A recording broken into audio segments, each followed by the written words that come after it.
السلام عليكم ورحمة الله وبركاته. بعد أن انتهيت من طحن واستخراج خلاصة البصل. طبعا قلنا كيلو بصل، كيلو بصل إن شاء الله تاخذون وتنظفونه، تحطوه بالماكينة، بالآلة اللي تستخرج العصير، الجزر وعصير التفاح وعصير الخيار. هاي ماكينة خاصة اللي تطلع العصير. بهذه الماكينة تطلعون به العصير مال شو اسمه، مال البصل. وأنا بعد أن خلصت صراحة خليته بالثلاجة. هاي الشيشتين اللي على اليسار هذا المتبقي، الفضلات مال البصل، ممكن الأخت الفاضلة العراقية الأصيلة إن شاء الله تستخدمه بالطبخ. زين. اما على اليمين هذا هو العصير مال البصل، ينحط بالثلاجة حتى تحافظون عليه وعلى فعاليته. زين، خاصة عندنا بالعراق الجو حار. زين، وتستخدمونه فقط في حالة العلاج او تعطون من عنده للمرضى في سبيل الله اللي عندهم حالة السعال والقحة، خاصة بهذا الفصل القحة او السعال نفس الشيء. هذا مثل ما قلت لكم، هذا ينحط بالثلاجة وتنطون منه في سبيل الله إذا عندكم كثير، لأن تسوون كيلو يصير عندكم كثير ما شاء الله، شيشة أو أكثر من شيشة، فتنطون من عنده في سبيل الله للمرضى اللي يزوروكم من الضيوف الجيران. انطوا في سبيل الله، اعملوا خير. زين إن شاء الله. طيب هسه انا طلعت الجرعه مالتي وينحط بالثلاجه حتى قلت تحافظون عليها فتره طويله. ذيك عنبه بصفه سويت عنبه عراقيه. طيب والبثل، بالمناسبه البثل قلت الاخت العراقيه تستخدمه بالطبخ، تستخدمه خاصه بالمرق. زين، بالمرق او باشياء، هي فنانه الاخت العراقيه ما شاء الله.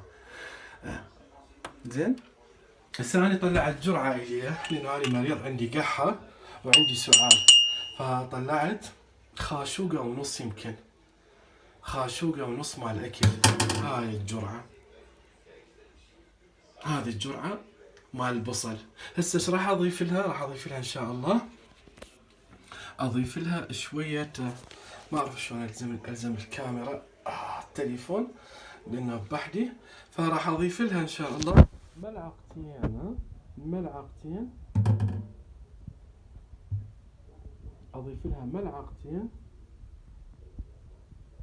من هذا العصير اللي عندي، عصير النوم الحامض، الليمون النوم الحامض نسميه بالعراق.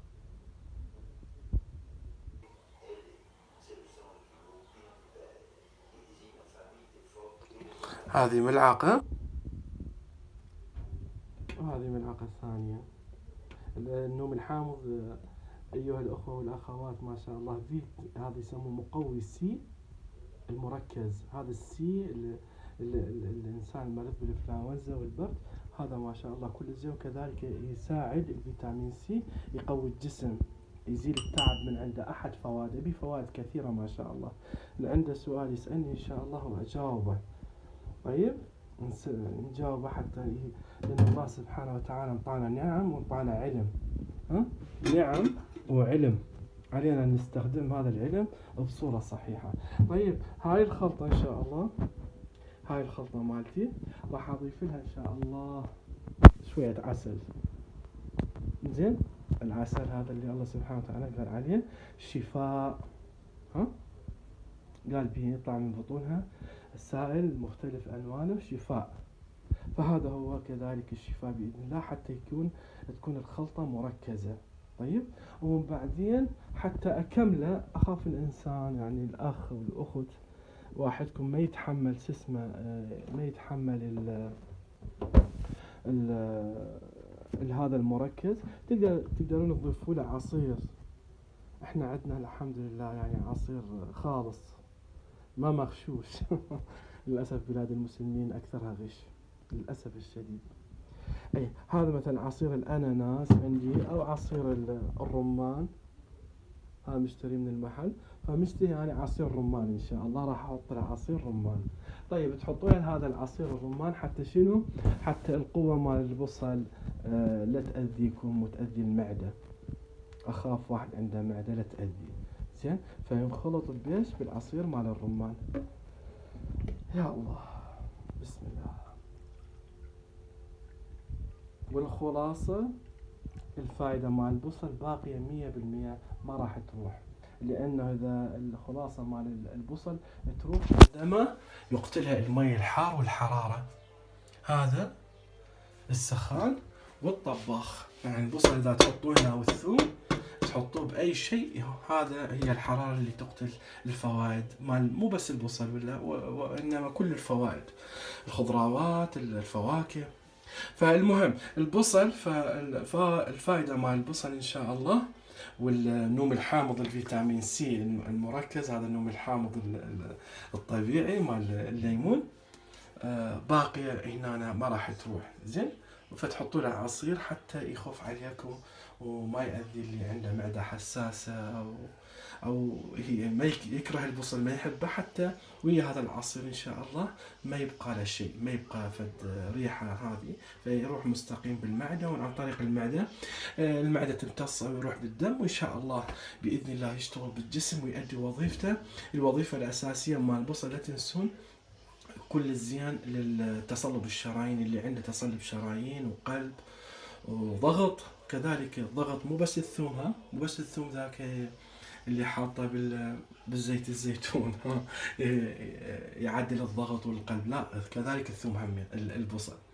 فهذا الفوائد مالته عظيمة، إن شاء الله نطلع لكم إياها على الصفحة بإذن الله، هي والثوم خاصة، لأنه هذا الثوم والبصل فد أشياء ما شاء الله بالنسبة لي جدا خاصة. يعني هذا الإنسان اللي يريد يعيش بصحة وبعافية عليه أن يأخذ هذه الثنين دائما بإذن الله، هذه الثنين دائما، فما يبقى عنده شيء.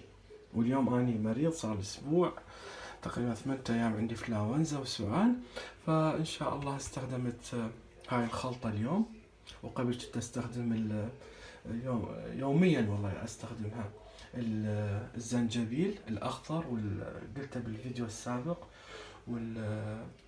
والقرنفل، بسامير القرنفل، والثوم هم قلت له بالفيديو السابق الكميات، ونضيف عليها مي حار، ما نحميها ما نغليها، لا، مي حار نضيف عليها. اكو فرق بين تحطه بقدر وتحط المواد وتغليه، واكو فرق من تحط عليها مي حار. هذه هنا من تحط عليه مي حار تعوفه ربع ساعة راح يستخلص المواد إن شاء الله، لأنه درجة الحرارة مالته مو 100%، أقل 100%، درجة الغلاية 100%، بس تهبط راسا. بينما لا تحطوه على النار، لا، هو هذا القاتل للمواد المفيدة بالخضروات والفواكه. إن شاء الله الشفاء راح ناخذ هاي الجرعة إن شاء الله، وبالليل هم ناخذ جرعة، وإن شاء الله بعد أضيف لها العسل. هذا العسل ما راح أضيفه هواية، شوية. الحمد لله، تقريبا خاشوقة مع الأكل العسل، حتى حوالي خاشوقة مع الأكل، لأنه بها فتحة وأقدر أسيطر عليها. طيب أيها الأخوة والأخوات المسلمين في بقاع الأرض، إن شاء الله الله يشفينا ويشفيكم ويشفي المرضى المسلمين. لا تنسوا ساعدوا أخوانكم وأخواتكم المسلمين، ولا تقصرون بحقهم، حتى الله سبحانه وتعالى بقدر ما ترحموهم الله يرحمكم. أرحموا من في الأرض يرحمكم من في السماء. إذا رحمتم بعضكم بعض الله سبحانه وتعالى يرحمكم برحمة واسعة. السلام عليكم ورحمة الله تعالى وبركاته.